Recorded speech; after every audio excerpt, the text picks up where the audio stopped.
Is Fosi Audio taking over the hi-fi industry? Which is better, Geshelli Labs $44.99 or Emotiva? All this and more in this patron-powered video.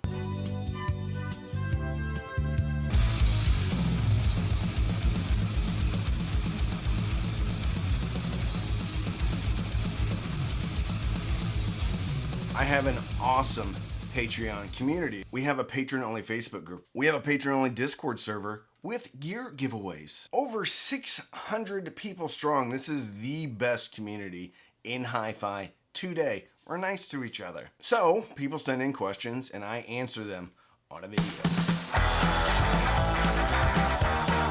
Matthew Williams asks, do you think Fosi Audio will become a force in the industry in the mid-fi segment?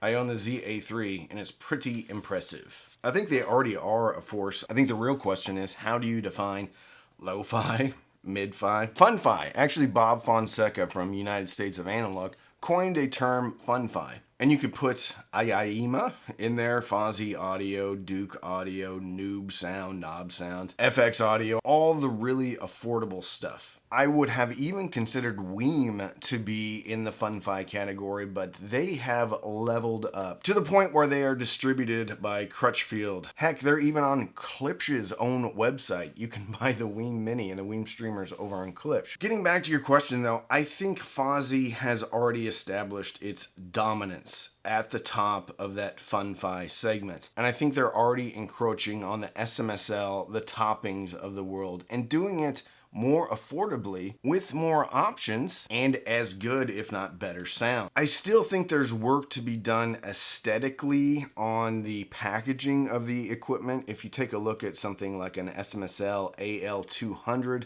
versus the ZA3, you can definitely see that the AL200 is a little bit more buttoned up, a little bit more professionally designed. Interesting that you mentioned the ZA3 though, because I was just going to do a video on what my affordable system would be, knowing what I know now at the end of 2023, and the ZA3 will be in that video. Fosi is definitely at the top of the heap of the fun-fi segment, and I think they're going to be getting into the mid-fi segment, and I think they'll be a major competitor there too.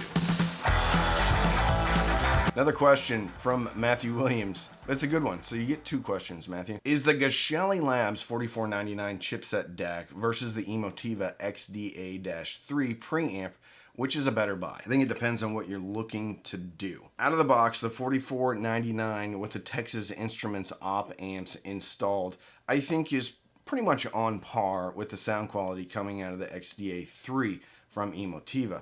What you get with the Emotiva though, balanced outputs, remote control, HDMI ARC connection, volume control, analog input, 2 analog inputs, traditional component size, all coming in at $700. If you are only after the utmost in sonics, the utmost in immersive audio, I think the $44.99 from Geshelli Labs with the Sparkos op amp upgrades does sound better than the Emotiva XDA-3. How much better? Maybe 10, 15%. And it's gonna come from spatial cues. So it really depends on what you, the customer, wants. If you want a traditional preamp that can do all your digital duties, then the XDA-3. If you want what I consider to be the best sounding DAC under $1,000, really probably $2,000, then it would be the Geshelli Labs. The Geshelli Labs though is really a specialty product and doesn't have nearly the functionality of the Emotiva.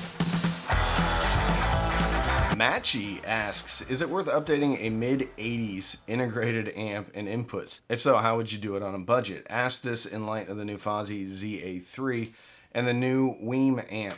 Well, depends on what 80s integrated amplifier you have, because they didn't all sound the same in the 80s, just like they don't all sound the same now as far as integrated amplifiers go. If it's something like pre-85 and it's a really good one, then chances are it's probably all discrete, which means it has separate parts and it probably sounds awesome. Depending upon the condition, depending upon which amp it is, I would probably just add a really good DAC and a really good streamer to that going into the DAC. You could even get one of these. It's a $25 or $30 basically HDMI ARC switch, the SMSL PS100, and you can update your 80s integrated amplifier / receiver. Most of the stuff prior to 85 was considered to be the golden age of receivers, maybe 83. Even the stuff in the late 80s was still relatively good. What I would do is research out the amp, the integrated amp receiver that you have, and see how it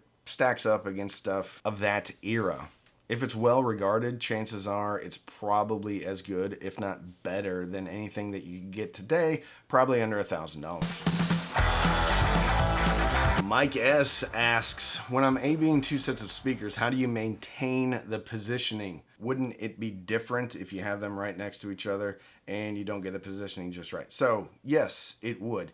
Does that really matter? Not so much. Maybe for soundstage and imaging, but sonically, it doesn't really matter. What I do sometimes is I'll just put them to my right and just listen to the right channel coming out of it. So I basically take the soundstage element out of it completely. What I'll also do is just run them in mono. If you look at the Weem streamer or the Weem amp, you can actually set the output to mono. Most of the time when I'm A-Bing speakers, I'm listening for sonic differences, frequency response differences. And in that case, positioning really doesn't matter. When I'm trying to figure out which one soundstage is better, let's just be honest. I'm going to be honest with you right now.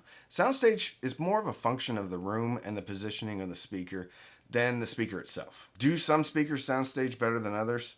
Yes. I mean, the ELAC Unify 2.0, they soundstage like crazy close up. It's awesome. But most speakers, if placed correctly, can do a very good job of soundstage and imaging. When I'm comparing two speakers together from a soundstage and imaging standpoint, I just take one down from the same stands, put the other one up, and listen to the same track. So I'm not doing quick A-Bing. I do quick A-Bing when I'm listening for sonic differences. I do not do quick A-Bing when I'm listening for soundstage and spatial cues. However, the speakers just stay in the same spot. But that's not always fair to the speaker, because some speakers soundstage and image better in different locations. So it just depends, but that's how I do it when I'm comparing two speakers. So if you want to become part of the best hi-fi community out there available today, check out my Patreon down below.